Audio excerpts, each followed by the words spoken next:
You need to try this. Get any edge, whether it's flat or curved, razor sharp with this advanced sharpening method.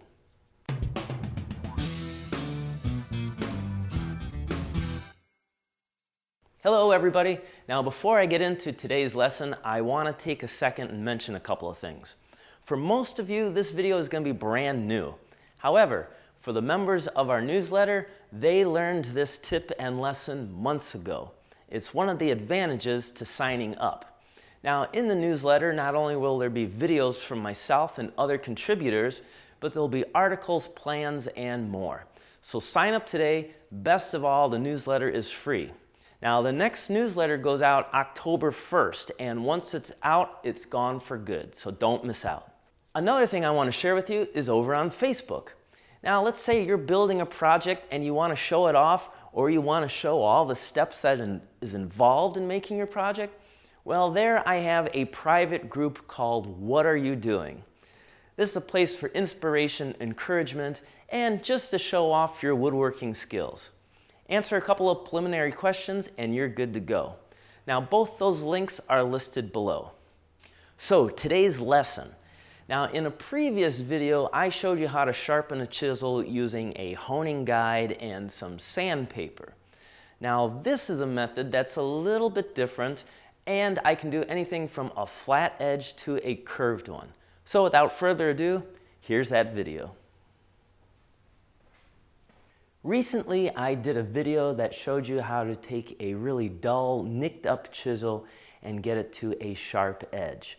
But once you get it to that sharp edge, it's important to maintain it. So I'm going to show you my method for advanced sharpening to keep these things razor sharp. So right off the bat, I'm going to tell you that my method is a little bit different, and it's probably something you haven't seen before. So let me show you probably the most common way that people will sharpen their chisels. I have my stone, and when I put my chisel in my hand, I'm going to hold it firm, grasping it tight so that it locks against my wrist and my forearm.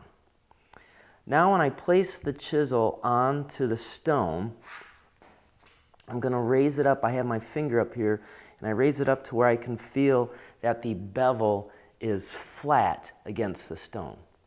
Now to sharpen it, I'm going to move forward and back with my body. You notice my whole body is moving with this. I'm not doing my arms. If I do my arms, I'm going to get off of that bevel.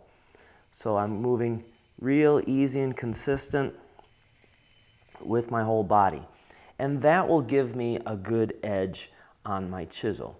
But there's a couple reasons why I don't like doing this. So let me explain reason one. So this might be an extreme example, but this is why I don't like to go from front to back when I sharpen my chisel. Now the stone has grit on it, and that grit will leave scratches on the surface. It'll make little grooves. And so if we magnified the point of my chisel under a microscope, well, we would see it would have these grooves in it, or like teeth. So what I like to do is, instead of going front and back, I like to go side to side when I sharpen my chisels. Because now on the stone, I will be putting my scratches or grooves this direction. So the edge might have those teeth on it, but the point, the tip, is going to be ultra sharp. Okay, the second reason that I don't like doing it this way is, even though I can feel that I have the chisel up on the bevel, I feel more comfortable if I can actually see it. And this is too far of a distance for me to actually see. So let me show you now how I like to sharpen my chisels. I like these small stones. Now this is a stone that Wayne Barton offers, who's a famous chip carver, and these are a ceramic stone. However, you can buy small stones that are diamond plated. All right, so this is how I do it. I take the stone, and I bring my chisel up to it, and now I can actually see and feel that the bevel is flat on there. Now, instead of moving my chisel back and forth, I actually like to move the stone back and forth. And this gives me, again, I can see it better, I can feel it, and then I alternate. I do the back side. I want to keep that flat as well.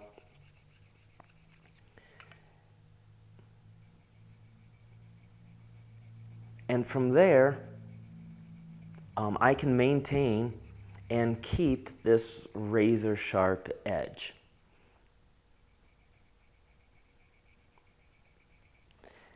It also works well on my gouges. Now here's a gouge from Flex Cut, and sharpening the curves on these sometimes can be tricky, but I do it the same method. I put it against the stone and raise it up to where I can feel and see that the bevel is flat on it. And then as I move the stone back and forth, I merely just roll the gouge back and forth on it to keep that edge sharp. Now, if you want, when it's done, you can still use the strop. And the strop is nothing more than just some leather, and then I put a honing compound on it. And same thing, I'll just put the tool on there, the chisel on there, and I'll pull it usually about 10 times. I also turn it over, make sure I get the back, keep that flat and sharp. And same with the gouge. I can put that on there, and as I pull it,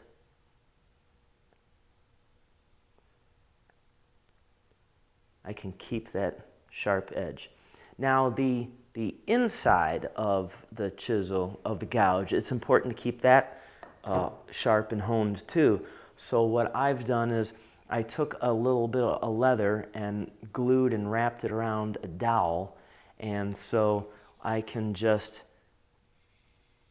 put that inside edge on the dowel and pull it to keep that sharp as well.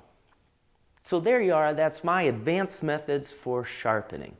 Now, if you have an alternative method, feel free to share it with me, because I'm just like you, I'm always eager to learn more.